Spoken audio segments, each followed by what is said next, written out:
I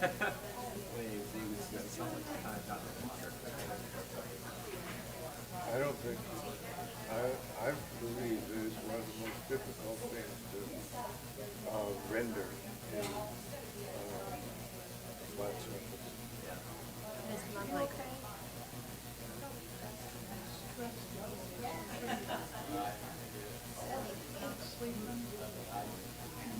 During the war, he was a flying sweeper. There was a lynch. It's not a very good thing.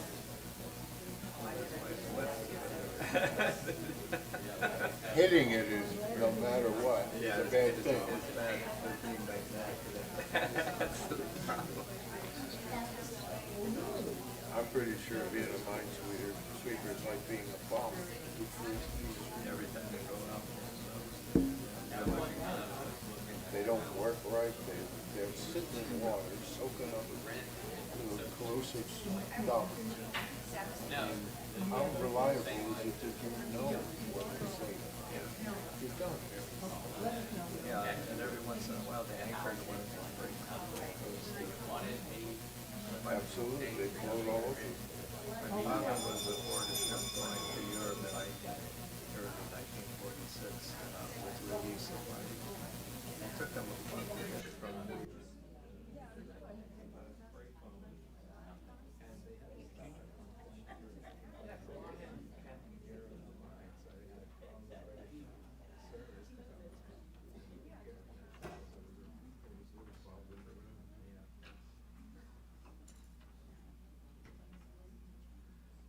Why did they close the door and leave themselves on the other side?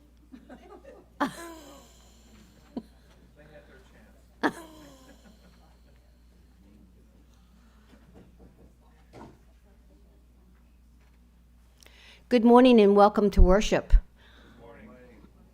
Please join us in body or spirit singing If Every Woman in the World, and that would be on the Teal Hymnal 1026.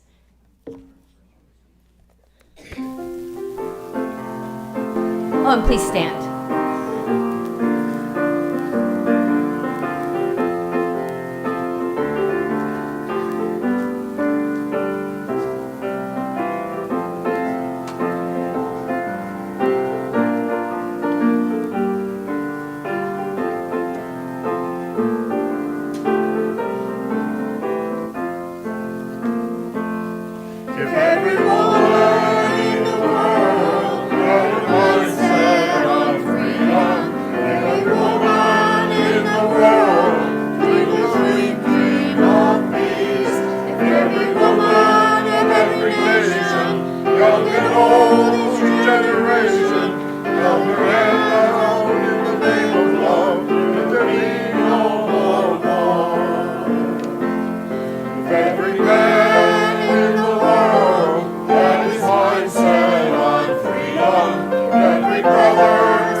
That is a perfect beginning.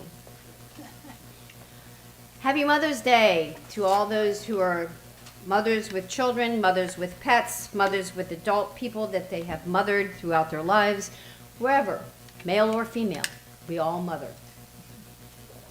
But I'm going to focus on the ladies. Thank you. My name is Shelley. I am your worship associate for the service of the Unitarian Universalist Fellowship of Charlotte County. Welcome all to this gathering of community and spirit.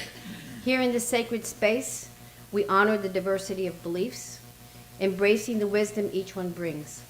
Together we seek truth, foster love, and commit to justice. May this time of reflection and connection nourish our hearts as we journey together in unity and compassion. Let us open our minds, celebrate our differences, and deepen our shared purpose. This service is being broadcast live on YouTube and will be available as a recording on the Uufcc YouTube channel after the service. If you're watching via YouTube, you may want to have a chalice or candle to light your service. And please give yourself some flowers for Mother's Day. I wish to express my gratitude to all those who make this service possible. Before I forget, I have to talk about this scenery back here. It is absolutely stunning. Thank you very much. Absolutely beautiful. The technology team, the buildings and ground team, our greeters, Margaret, our music director, our kitchen folks, and our office staff, and everybody else who makes this service work. I also wish to express my gratitude for those who support our fellowship, hint, hint, with their financial support through their pledges. More on that later. If you are new here or returning from a long time, please stand in body or spirit, or wave and state your first names and where you are from so that we may welcome you. And Doug will bring around the roving microphone.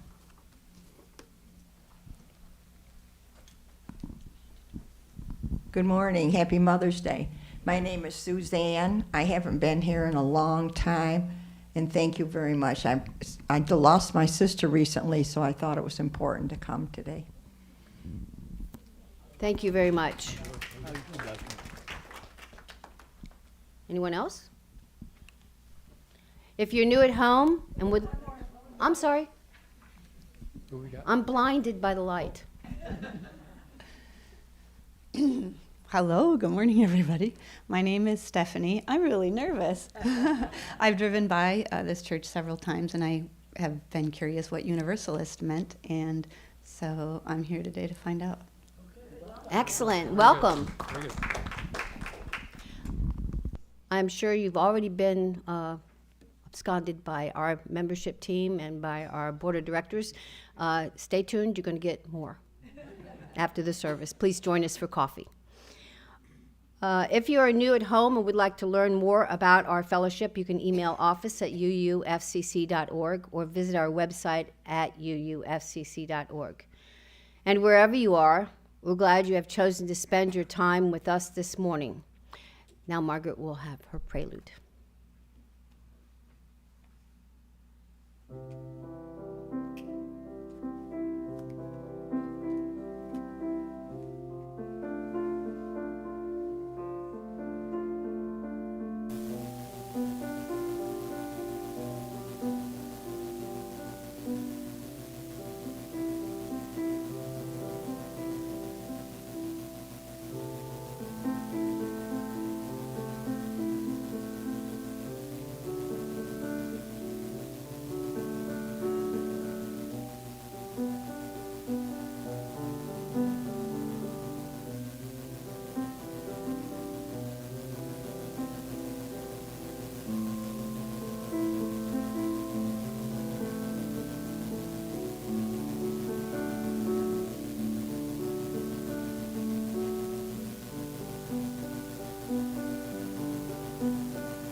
That's just beautiful. Thank you very much.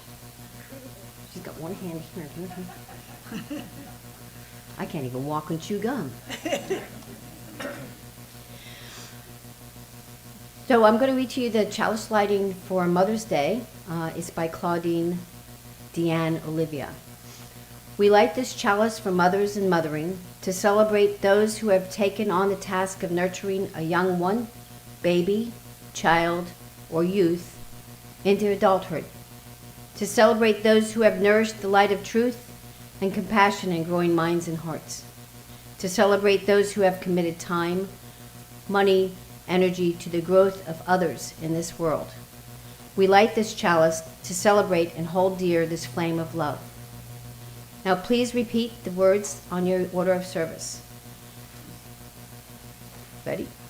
Love is the spirit of this fellowship, and service is its law.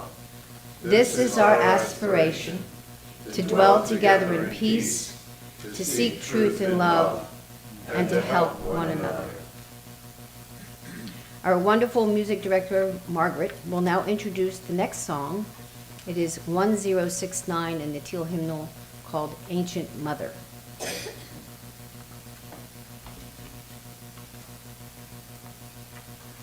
Okay, so we've got a bit of a challenge this morning. I'd like to get you guys involved. So the choir's going to do this, so you guys need to come over here. We're going to be doing 2 Native American chants about Mother Earth. The men are going to be doing 1073, and they will start. And that's the men will be doing 1073, and you're just doing the first 3 lines. The earth is our mother. We must take care of her. The earth is our mother. We must take care of the earth is our mother. So you don't do that last word. You have to go back. Okay? And then the women will come in on 1069 and do the whatever that one is. I didn't bring it. Ancient Mother, yeah. Okay, and so women will sing with the women. So, okay, so you just follow along. The men with, and then we're going to have Doug on the drum also. All right.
That's a one call.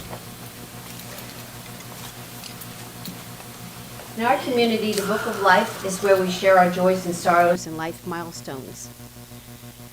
Oh, who's back there? Trudy, would you be so kind as to bring up the Book of Life, please?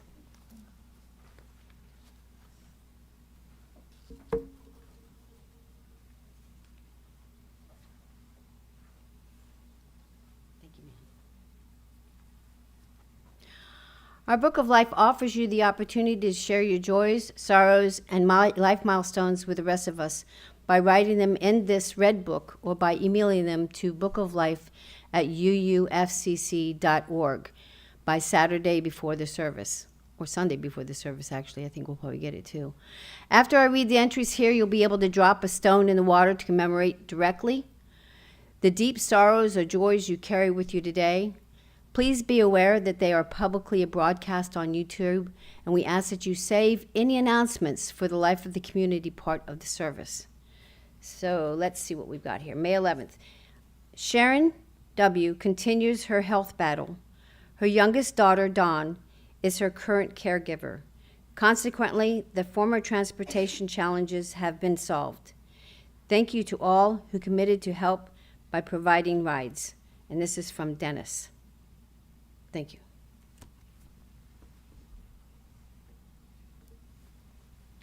Now, if you would like to come up and drop a stone and let us know what your joy or your sorrow, be it brief, you can also just drop a stone and walk away if you wish. It will be right over here, and then I will drop the last stone for those who want to keep their joys and sorrows private.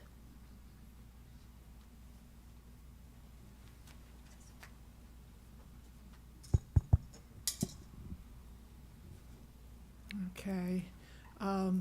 Some of you are aware of my husband's health challenges. He's been in the hospital now for a month. He was discharged last Sunday, but he wasn't ready to come home. He collapsed, and I had to call 911. So he's back at Sarasota Memorial in Sarasota, and he's going to be discharged this week to rehab so that he gains his strength back. So keep him in your prayers, thoughts and prayers, and he will be back in the choir soon. I miss him so much, but keep him, he's struggling. So thank you very much.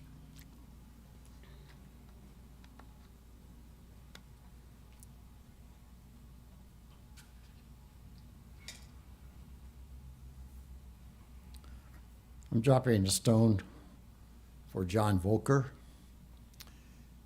I've known him for probably 20 years, from Cafe Socrates, Cafe Philosophy, and the conversation among friends here and in our men's coffee group. And he had cancer, and he refused any treatment. That's the way he wanted to go. I would like to say one thing about him I think is positive.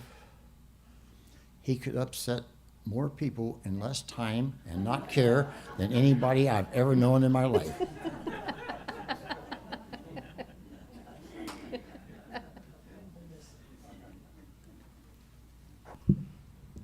I also knew John, and I thought he was just a wonderful person. Today's bittersweet for me. I don't normally get up in front of people and speak, but I have to say thank you, Margaret. The music today just really touched my heart. Just absolutely awesome. Thank you so much.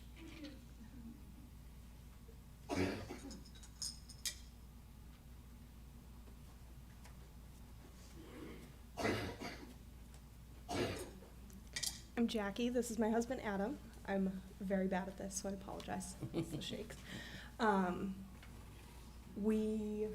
It's definitely been a roller coaster of a month, but my grandfather came back home yesterday after being in rehab for a long time after a pretty good fall, so that's good. Adam's uncle came home after emergency liver transplant surgery a couple weeks ago, so lots going on. I know, this just happens. So it's just good to be with folks that support. And Stephanie, if you're wondering what Unitarian Universalism is about, ask every single person in this room, because you're going to get a lot of similar answers, but a lot of different answers. And each one of them is really great. So welcome, and I hope you enjoy it.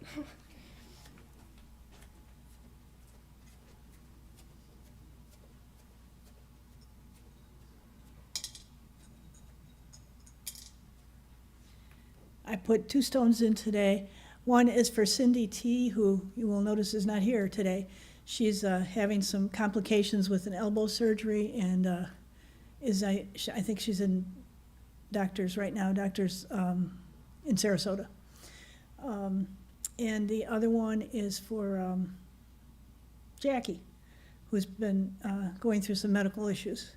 And so please put both of them in your hearts and prayers. Thank you.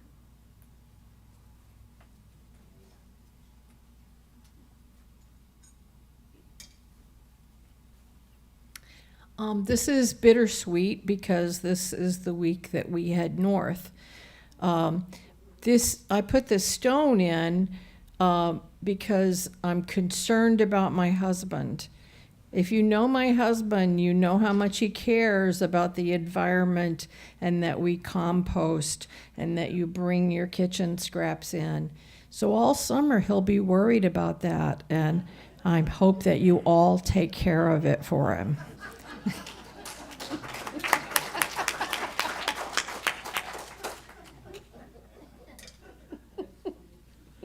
Hi, I have a sorrow and a joy to share. My sorrow is that my conservative stepmother found out that I'm trans and gave me a lot of hell for it. She was not accepting at all and made me feel unsafe in my own house. And she didn't take my hormones, but even though she found out about them, and I called some friends, and now my joy is that I am now living with accepting friends so I can be myself full time. Thank you.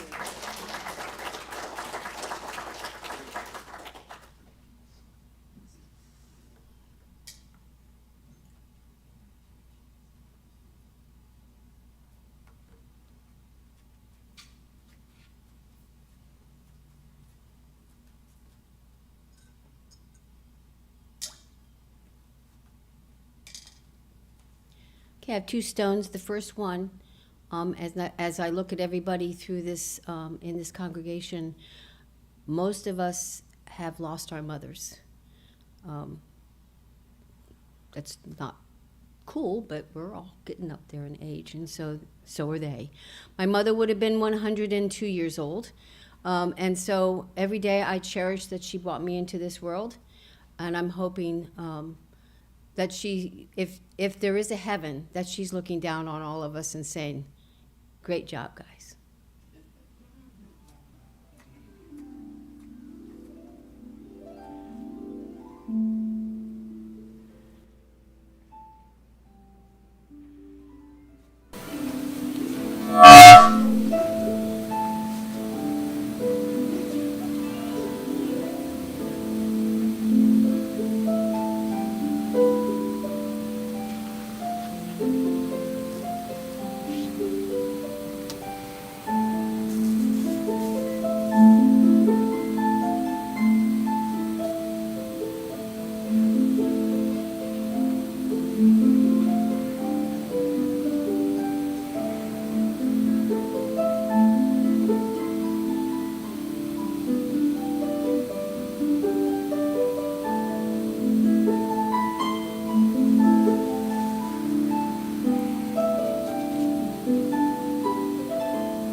Thank you, Margaret. I'd like to introduce Dennis Shaw, our longtime member of Uufcc, and he is going to give us a message about cultivating imagination. Dennis, The microphone's all yours.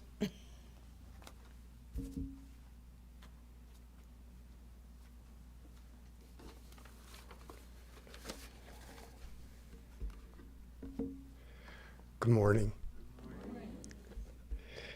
Living love through the practice of imagination is this month's Soul Matters theme. When the month's issue arrived, I was initially skeptical. My reaction to the theme surprised me because typically when the monthly Soul Matters inspirations arrive, I'm really excited. Imagination. How are we supposed to connect with that theme? Now, obviously these folks did, and the pictures on the wall are beautiful. As chair of the worship committee, when I learned that we needed a speaker for this morning, despite my initial negative feelings about the theme, I clearly imagined me filling the vacancy and standing behind this podium. And poof, here I am.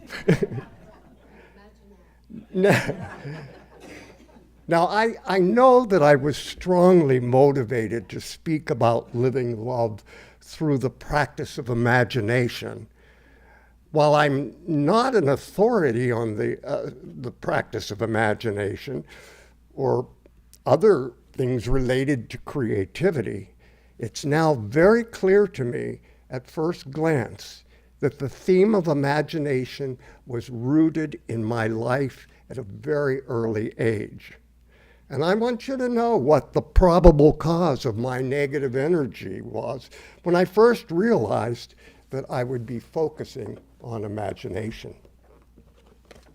When I was in first grade, I developed nightmares. These were not your typical, honey, you're having a bad dream, followed by the wiping of eyes and the blowing of nose and the toilet paper offered in my mother's gentle hands. Then, once I was settled, there were reassuring hugs and kisses on the forehead, and I would fall into a deep, gentle sleep. The first grade nightmares, they were not like those dreams at all. No, the first grade nightmares featured real monsters that would creep out of our walk-in closet with long fangs that dripped blood. And then slowly they would approach my upper bunk, echoing and hissing and wailing and scratching, and no, these were not bad dreams. I was awake. I was screaming. And in the process woke my parents and brothers, Jimmy, Bobby, Billy, and Tommy. The nightmares continued despite the installation of both hall and closet lights, and I insisted that they remain on around the clock. Following a particularly intense nocturnal hell, I was given a very age-inappropriate brown and tan teddy bear that smelled like evening in Paris, my mother's favorite perfume. Apparently, whoever had slept with Comfort Bear before me had peed on him, and Mom had attempted to hide the scent.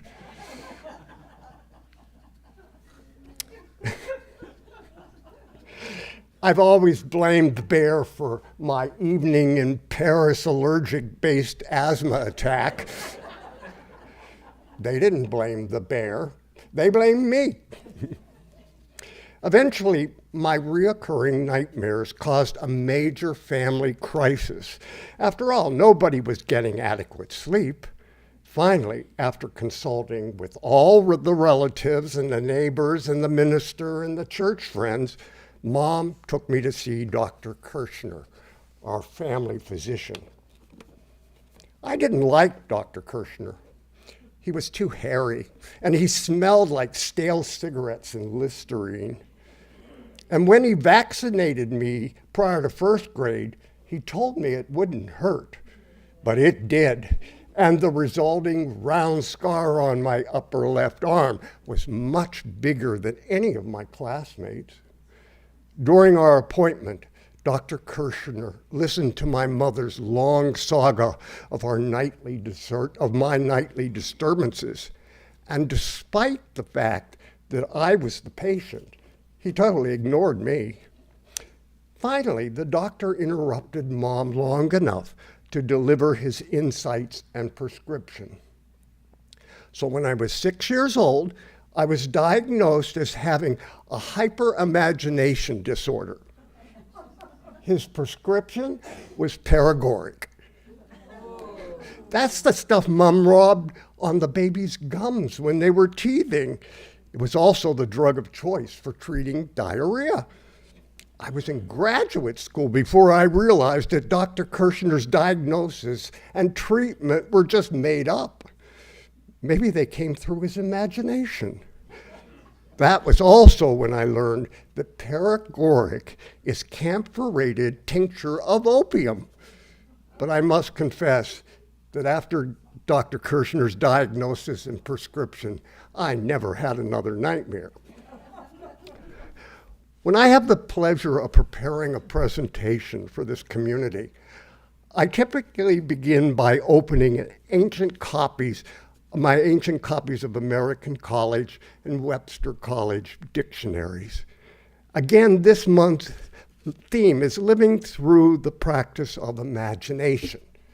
So I'm assuming the key word is imagination.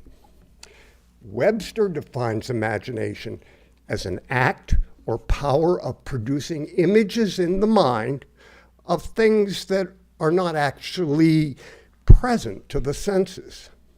For example, while curled up with Bosco, my 8-pound dog, on the sofa writing these words on my iPad, I could actually imagine standing right here behind this podium speaking to you. It feels like I've experienced a time warp. Webster continues with a second definition. Imagination is the creative act or faculty of producing mental images that are seen that lead to the production or the creation of something that is totally new, totally original. I experience this phenomena when I play with my crayons and colored pencils. I never knew what I end up with, but I've been pleased by many of my compositions. Many use this type of imagination to invent or create new things that have never existed before. We've witnessed electric cars, life-saving medicines, telecommunication miracles, and so on and so on. The American College Dictionary defines imagination as the power of reproducing images stored in our memories and of associated, when they're related to associated images. This is the process by which we create personal narratives, our stories. It's like when during a Christmas dinner, I can imagine my nuclear family sitting around the dining room table. In the center of the table is a steaming roast surrounded by vegetables. The pot roast, a favorite of my Grandma Shaw, is arranged on an ample-sized china platter which belonged to Grandma Ginn. I can still remember the stories that I heard about those two women, my grandmothers, during that feast. While exploring articles on imagination, I was fortunate to discover an online newsletter. It's called Image. Specifically, the article from which I learned so much was written by a gentleman named James K.A. Smith. Smith began his article with a question. What do you see before you look? What do you see at first glance as you round an aisle and almost bump into a woman pushing a grocery cart? What did you see as you noticed the profile of a driver of a rumbling Ram pickup truck stopped at the light next to you? What did you see when you spotted the elderly man with a group of preschool children walking hand in hand down an oak-covered sidewalk? With similar questions, Smith is attempting to get us to recognize what he calls habits of perception. That is, what do we think about during those brief initial silent mini-second before we begin to think about where we are and what's going on? Smith provides a perfect example from the book of Luke in the New Testament when Jesus tells the story of the Good Samaritan. I will read the story from Eugene H. Peterson's The Message, the Bible in Contemporary Language. This is Luke 11, verses 25 through 37. Just then, a religious scholar stood up with a question to test Jesus. "Teacher, what do I need to do to get eternal life?"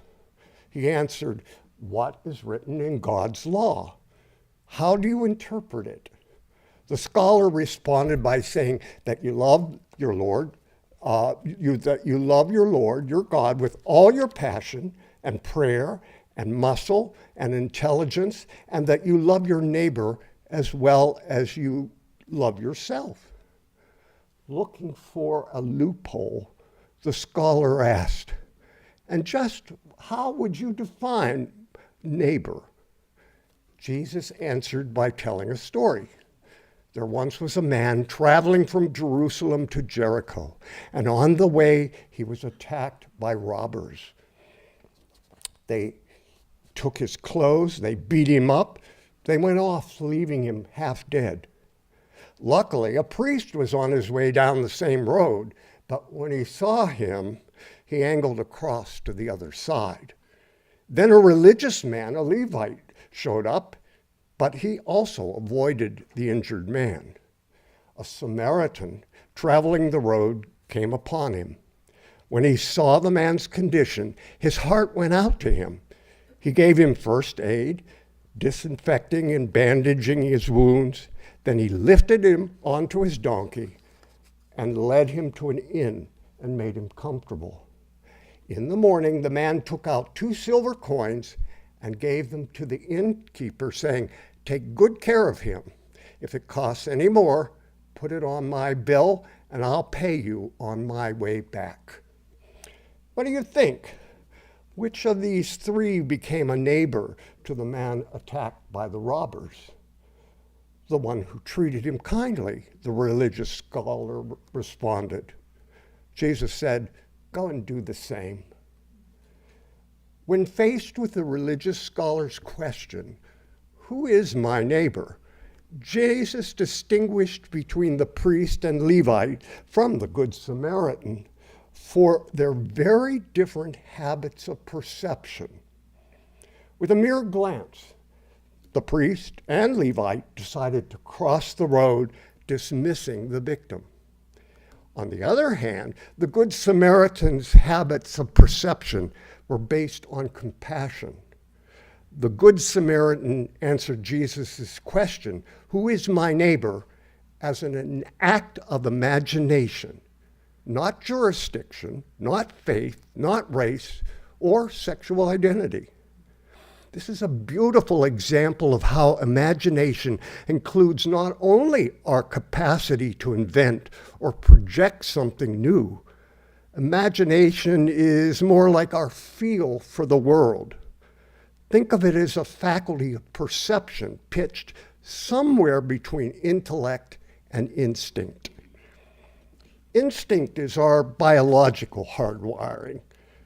That determines certain kinds of responses to the environment. Intellect is our capacity for theoretical reflection.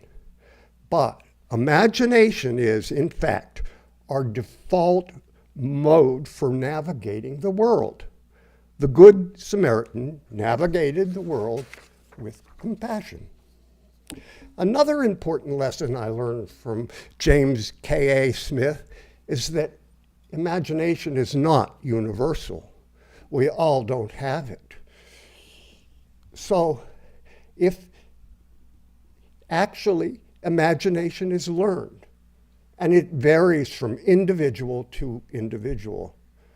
Imagination is a form of habit, a learned bodily orientation to the life that surrounds us.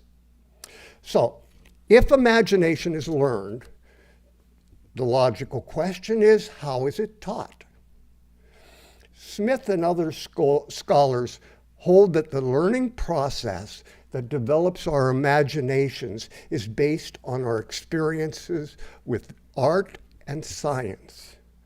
Because of our time limitations and my right brain dominance, I chose to focus on imagination being taught through the arts.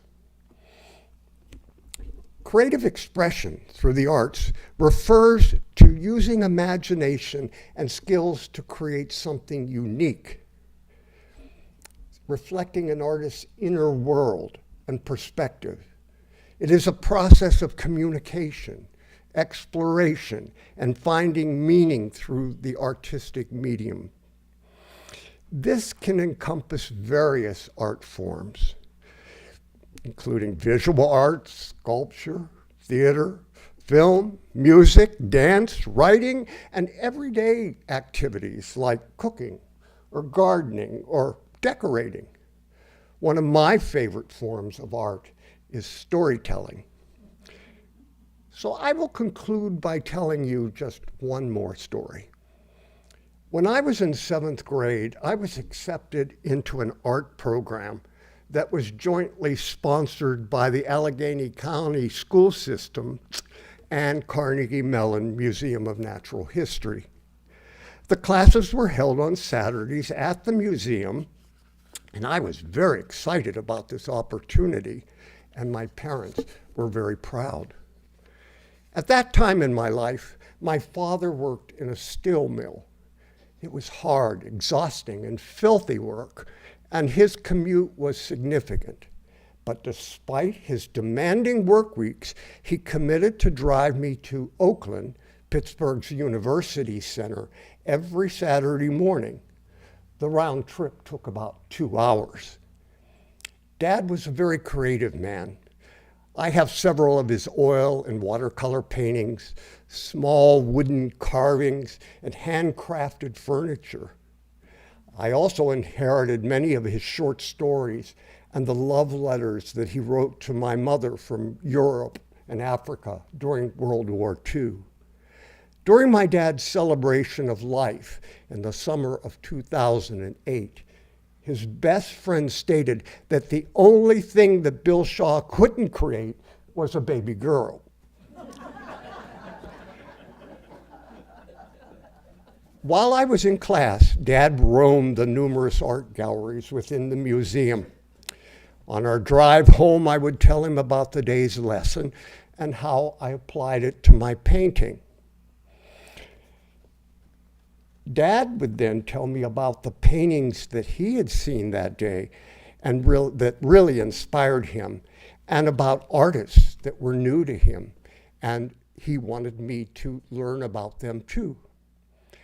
The summer between 7th and 8th grade, my brother Bobby and I learned how to take public transportation from our home in the suburbs south of Pittsburgh to Oakland. The trip included 3 bus transfers and a short trip on a streetcar. My mother encouraged our adventures, hoping that I could independently travel to art classes and free up my father's Saturdays. Initially, Dad seemed relieved that he wouldn't have to drive to Oakland on Saturday mornings. But after several Saturdays on my own, I realized how much I missed our time together and the conversations on the way home. Much to my surprise, early in December, Dad suggested that he drive me to my art lesson. He said he was concerned about me traveling alone since a major snowstorm was predicted.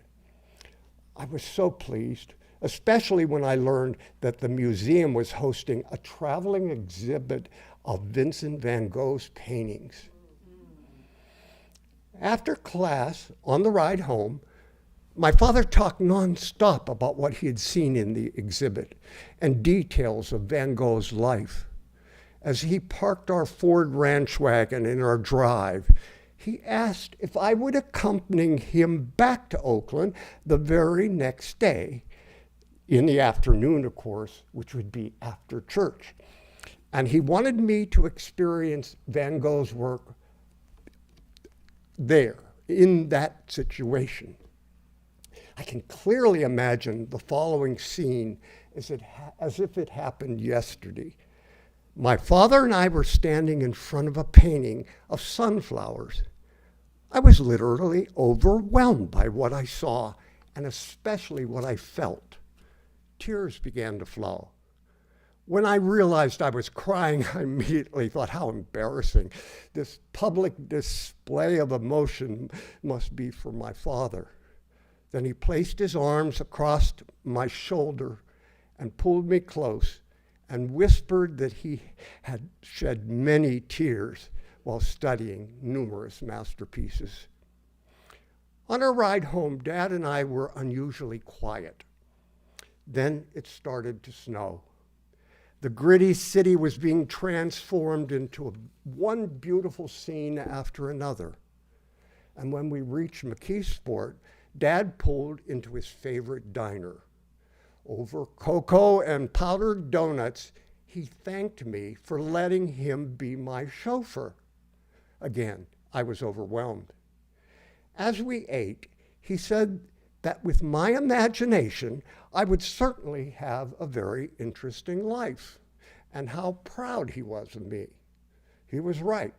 I have lived a very interesting life, and my imagination has guided me through so many of these adventures.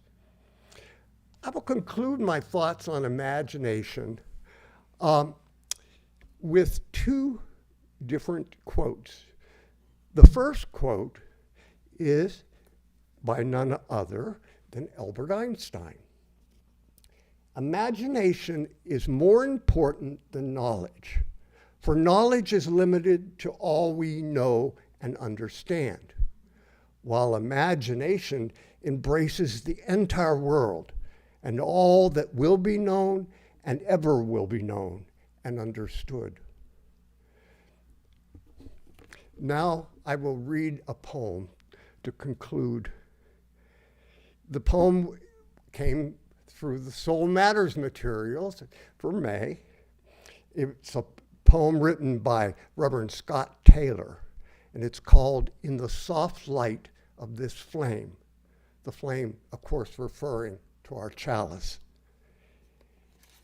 In the soft light of this flame, may our lives shimmer anew. May we notice new possibilities in those relationships that seemed lost. May the hunger growing within give birth to new dreams. May the courage of letting go pull a new story into view. May what is give way to what might be. May we believe again in the world we imagine. May it be so. Amen.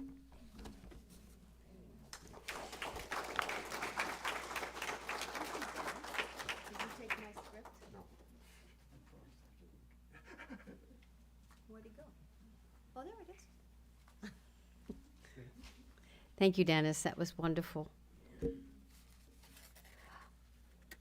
I just want to note before we go forward with the offering is last week I was able to go to the Ringling Brothers Museum for the very first time. And if that is not an example of an incredible imagination, I don't know what is. I could have spent hours in that little circus thing on 3,800 square feet where that guy must have spent, I think he spent like 60 years working on it, if I'm correct. So I wish I had that kind of imagination. So in our tradition, congregations exist because of the generous support of members and friends. It is our privilege and our responsibility to ensure the health and future of this fellowship. To this end, your offerings support the ministry of this fellowship, whether by pledge or donation, and may be offered online. There's several ways that you can give. You can drop your donation in the baskets that are being passed around by greeters. You can mail the checks to the office, drop them in our mailbox, or call the office to make arrangements. Your generosity is always appreciated. But if you're with us for the very first time, please do not feel obligated to give your present. Your presence is our gift. After the offering, Margaret will give us an offertory of the empowerment of women that she wrote and will perform. Thank you.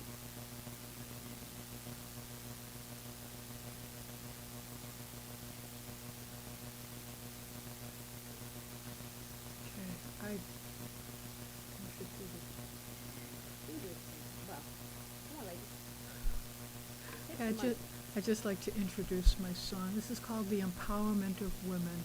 I wrote it several years ago using my imagination. And the refrain is, the empowerment of women is a promise whose time has come. We have the strength to change the world, like Malala and the gun. Malala, who was shot in the face by the Taliban because she had the audacity to go to school.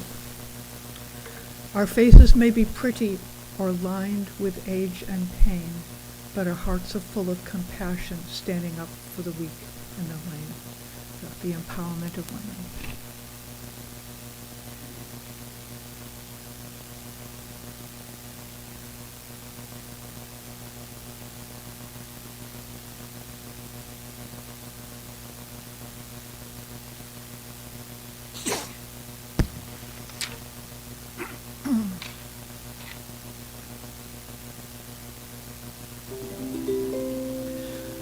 The empowerment of women is a promise whose time has come.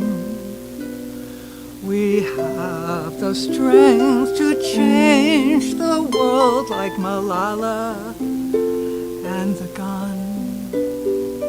Our faces may be pretty or lined with age and pain, but our hearts are full of compassion, standing up for the weak and the lame.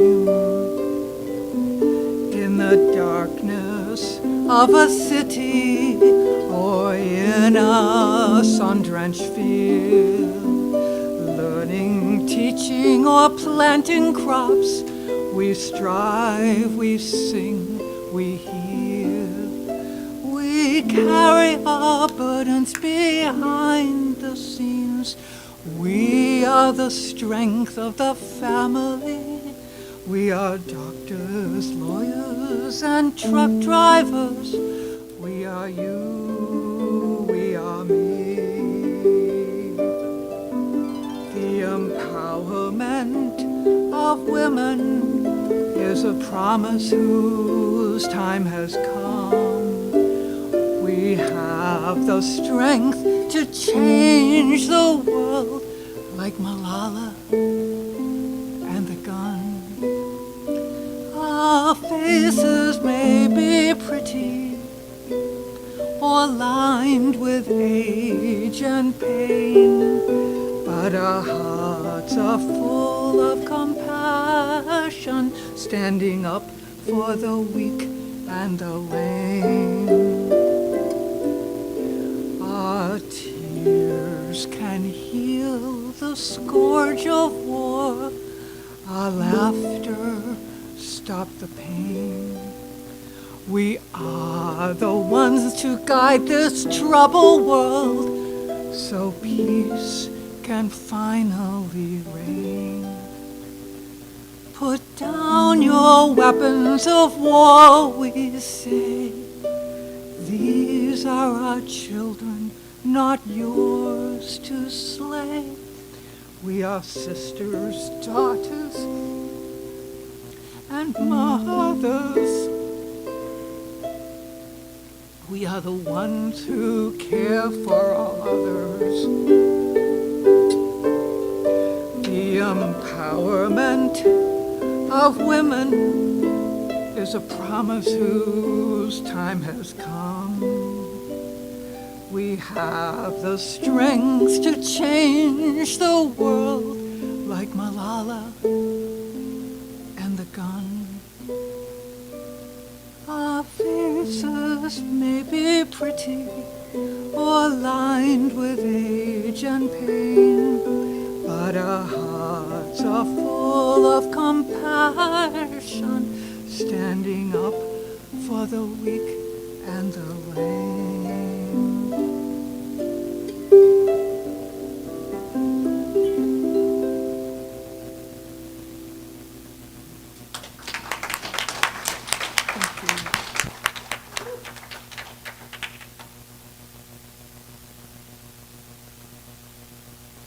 It's beautiful, Margaret. Thank you.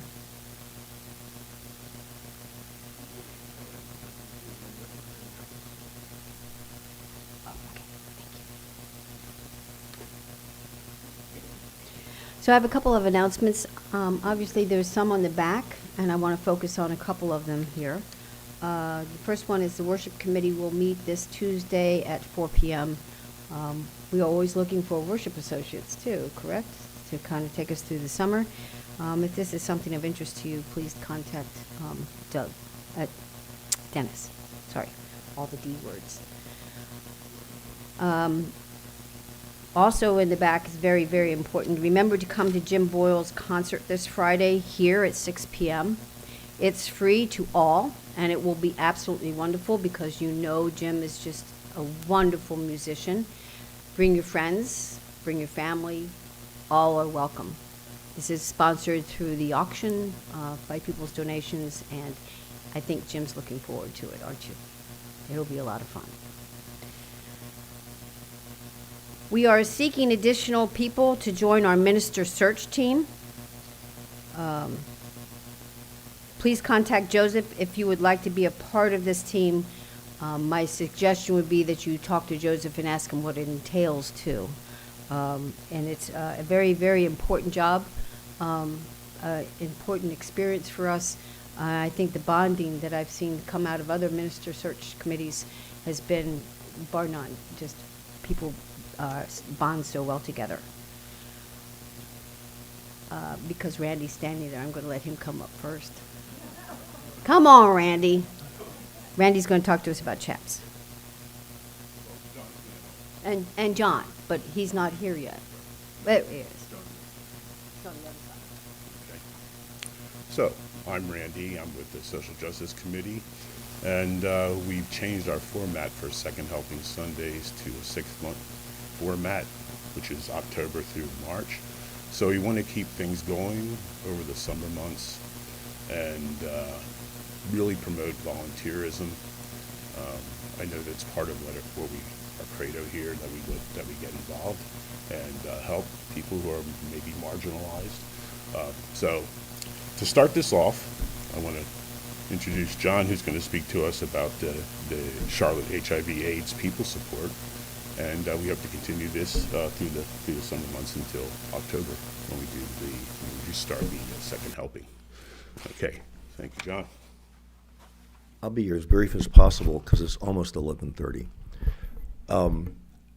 CHAPS was founded, it's a 501c3 nonprofit. It was founded in the early 90s by two women who had friends that were dying of HIV.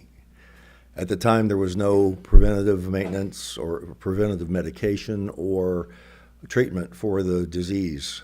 Since then, several inroads have been made into the treatment, and people are living longer than they were before.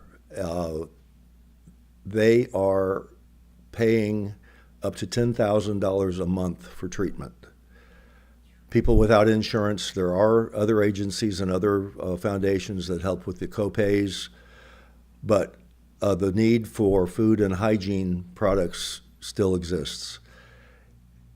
We participated in the annual post office food drive yesterday. We have right now sitting in bags and boxes all over the pantry. It's off of Paulson Drive in Port Charlotte. About 7,000 pounds of food.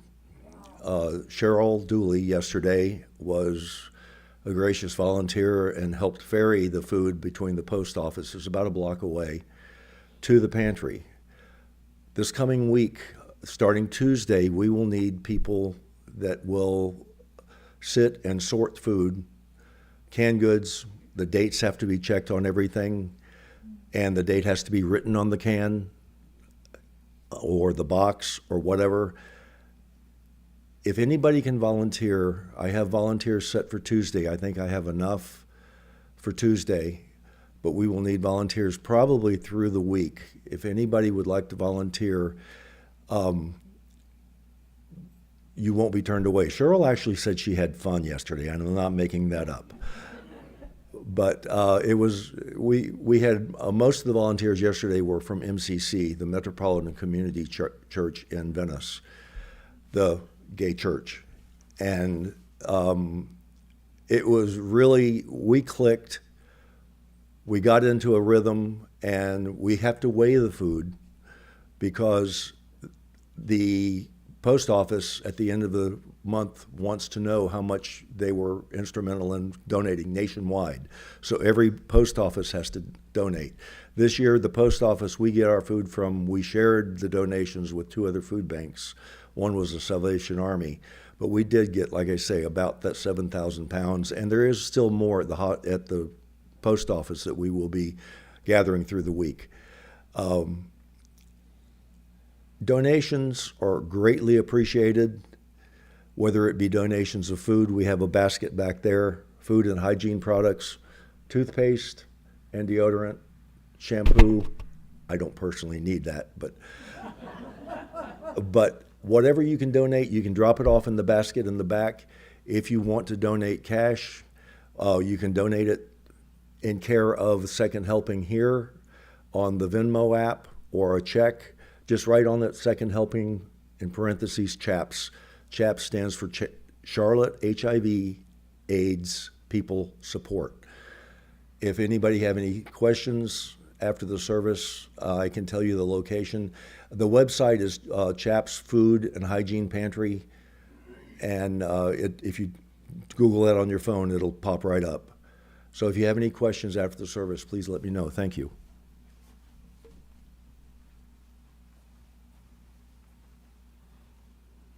Thank you, John, for all you do for CHAPS. Just a couple more weeks for our B&D photography, beautiful B&D nature photography. Prices are very reasonable. 30% of the proceeds are donated to this fellowship. Then on Friday, May 31st, we need your artwork for our summer member and friends exhibit. And you can talk to any art committee member. I'd start with Trudy. That's what I would start with. And that means probably, like, I have something like a collage that I could probably donate to be up there just for fun. The Board of Trustees is looking to employ a part-time Sunday kitchen help, approximately 2 hours per week. Please let a board member know if you are aware of someone who might be interested, or if you're interested in doing dishes, or setting out food and stuff. Trudy will still be a part of this, but in a different way. We have been very dependent upon her over the last few months, and I'd like to thank her right now for all that she does.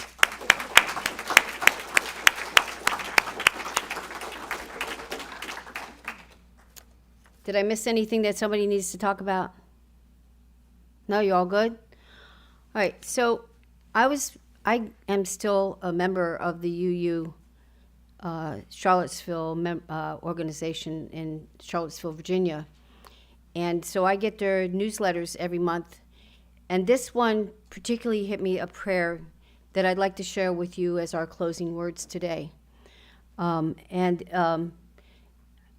You can join hands if you want to or whatever, but it is very solemn, but it is also hopeful. Just imagine how we can help. Spirit of life, we gather with hearts broken open, souls aching by the weight of the world, by the wounds of history, by the cruel persistence of injustice. How long, O Spirit, must our bodies be made into battlegrounds? How long must the earth be sacrificed at the altar of profit? How long must we abide by an economy of disposability where Black, Indigenous, people of color, transgender, and disabled lives are traded for another's right to exist, another's claim of safety? How long must this world run on stolen labor, stolen land, and stolen lives for the sake of greed and the lie of supremacy? We lament the silence that has stretched too long, the complicity woven into our comforts, the slowness of our response when urgency is demanded. We grieve the gap between our values and our actions, between the pragmatic and the prophetic. Forgive us for the times we have turned away. Forgive us when we have mistaken quiet for peace and civility and decorum for justice. But let this lament not be the end. Let us sorrow carve space for resolve. Let our tears water the seeds of uprising. Let our faith rise from the ashes, not innocent, but braver, wiser, more centered in love. May we be a people who side with love. May we be a people who disrupt, who dismantle, and who dream. May we be a people who remember that we are always on the horizon of transformation, and there may we greet our collective liberation. May it be so. Blessed be. Amen.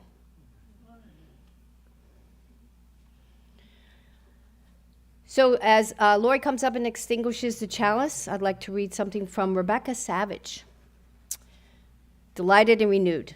As we come to the end of this service, may you depart from our time together, buoyed by the spirit of life, delighted by the warmth of our gathering, and renewed in soul and mind. As we extinguish the flame of our chalice, may its lingering spark be carried in your heart until we are together again. Please repeat the words after me on your order of service for our extinguishing. We extinguish the chalice, but not the light of hope, the fire of commitment, or the warmth of community. May those ideals shine in our lives and warm our hearts until we are together again. Go now in peace. Please rise in body and spirit as we sing our closing hymn, 1057, Go Lift It Up.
To all of our wonderful snowbirds who are starting to go home up north, we look forward to your return in October. We love you and safe travels home. Please join us in in the social hall for a coffee and conversation, and have a great Mother's Day.